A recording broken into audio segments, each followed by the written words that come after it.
আন্দোলনের জেল নয়, যাতনার গৃহ ছিল। কাঠের তৈরি খাঁচা ছিল, ঝড় বাদলে ধুয়ে বৃষ্টি ঝড় প্রতিরোধ করেছিল। মশার বাঁধানোর জায়গাও ছিল। ধর্মশাস্ত্র এবং নিয়মের ধাক্কা সামনে ৩ বছর পর পুলিশ বন্দী কারণে জেলের বাইরে।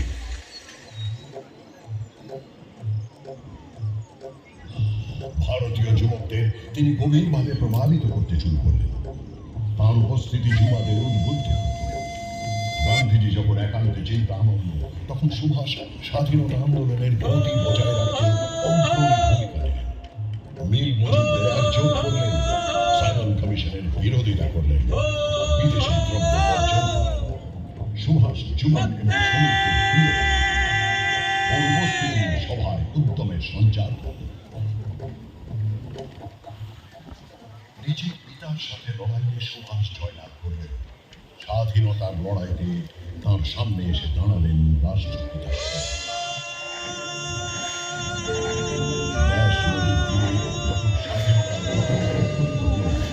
তখন গান্ধীজি সম্পূর্ণ স্বরাজের প্রস্তাব রাখেন। সুভাষ বললেন, আপনি সম্পূর্ণ বহিষ্কারের জন্য প্রস্তুত নন। কাউন্সিলের বহিষ্কারে কোনো ফল পাওয়া যাবে না। আমার মত হয় পুরোটাই না কিছু। যতদিন না দলিত, শ্রমিক এবং বঞ্চিত মানুষ একজোট হচ্ছেন, ততদিন সবিনয় অবজ্ঞা কার্যকর হতে পারে না।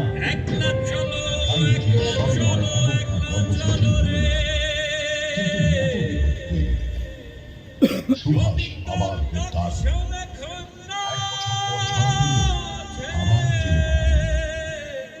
মধ্যপ্রদেশের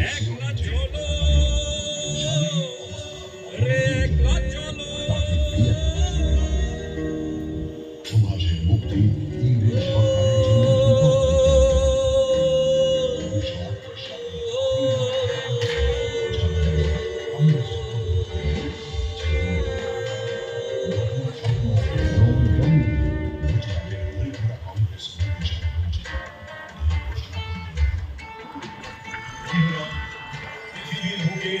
এমন কোন শক্তি নেই যা ভারতকে স্বাধীন হওয়া থেকে আটকায়, এবং আগামী দিনে আমরা তা প্রমাণ করে ছাড়ব। সুভাষ নতুন ভাবনা এবং নবীন উদ্যমের নেতা ছিল। তাঁর চোখে ছিল ভবিষ্যতের স্বপ্ন। স্বাধীন ভারতে আর্থিক প্রগতি কিভাবে হবে, ভারত কিভাবে পৃথিবীর উন্নত দেশগুলির সমকক্ষ হয়ে মাথা তুলে দাঁড়াবে। নিজেরই দলের মধ্যে তাকে সন্দেহের চোখে দেখা হয়েছে।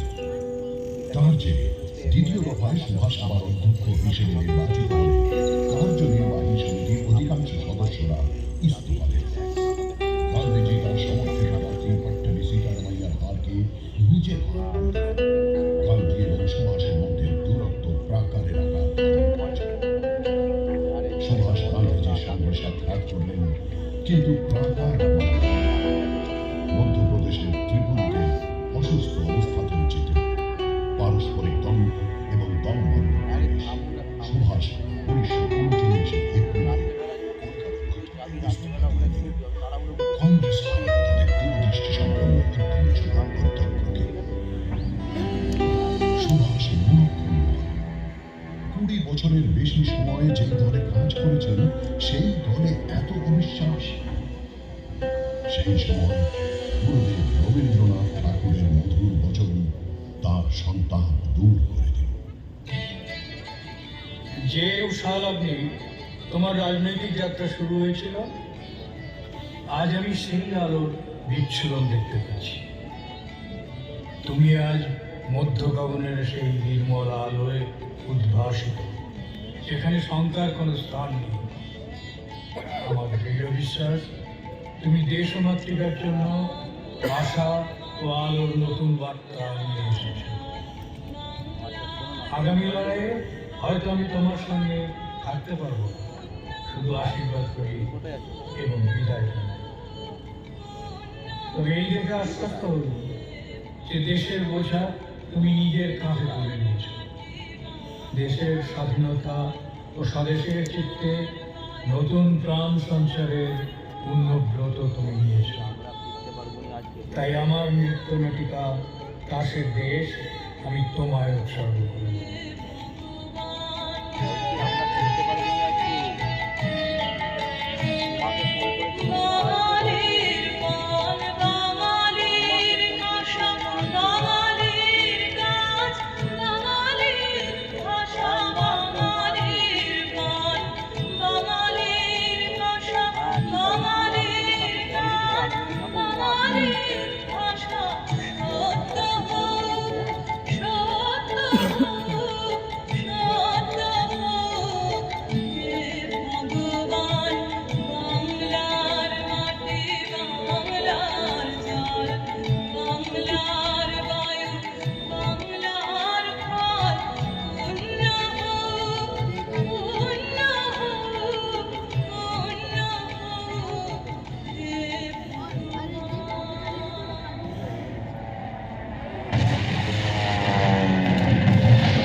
ইন্ডিয়ান ন্যাশনাল আর্মির সন্ধান।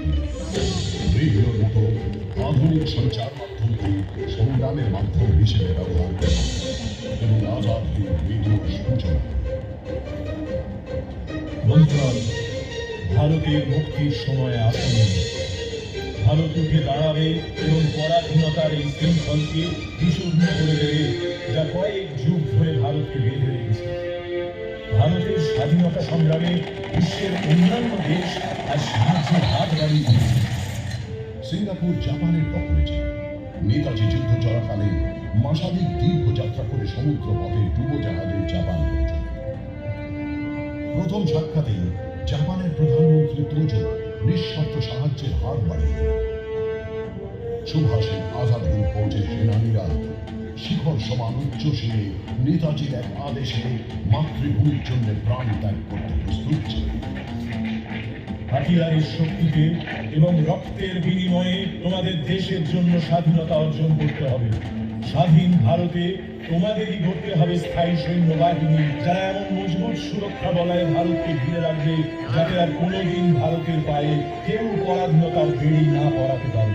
আমার বীর সৈনিকেরা, তোমাদের একমাত্র মন্ত্র হওয়া উচিত, দিল্লি চলো। আজাদ হিন্দ ফৌজ তখন অসংখ্য। দেশের জনসংখ্যার অর্ধেকের অংশে সংগ্রাম অসম্ভব ছিল। সুভাষ রানী ঝাঁসি রেজিমেন্ট গঠন করলেন। এটি আজাদ হিন্দ ফৌজের বীরাঙ্গনাদের বাহিনী ছিল।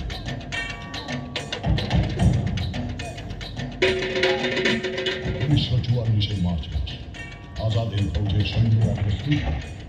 জেনারেল জিয়ানির আদেশের সাথে সাথে জয় হিন্দ এবং দিল্লি চলো স্লোগান দিতে দিতে আজাদ হিন্দ বাহিনীর সৈন্যরা উল্পলা করে আজাদ হিন্দ বাহিনীর সৈন্যরা ভারতের সীমায় প্রবেশ করে জয় পতাকা উত্তোলন করে।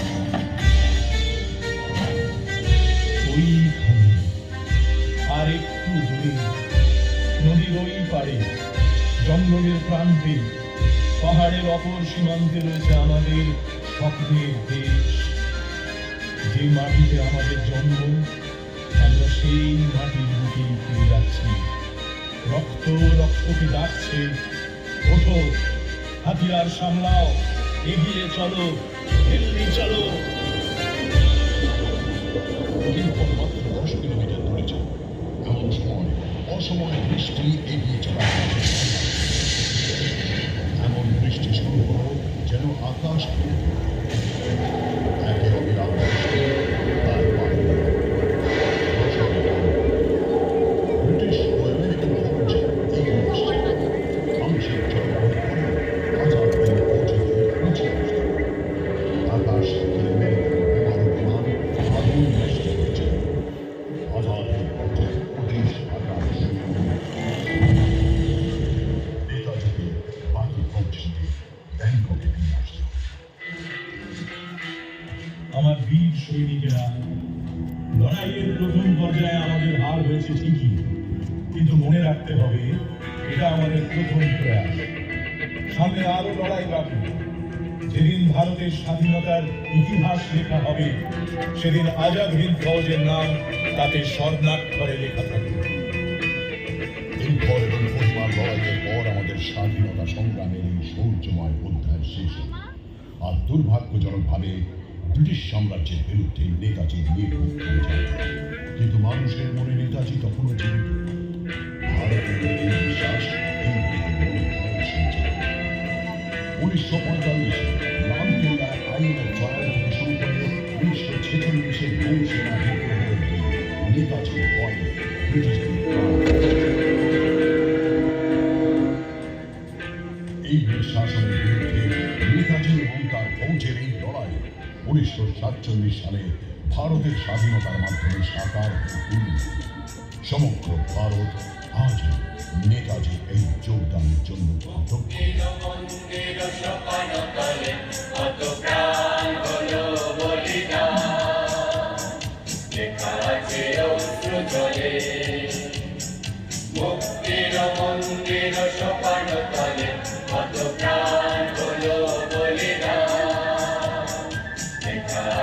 অশ্রু জলে কত বিপ্লবী বন্ধুর রক্তে রাঙা বন্দিশালার ওই শীতল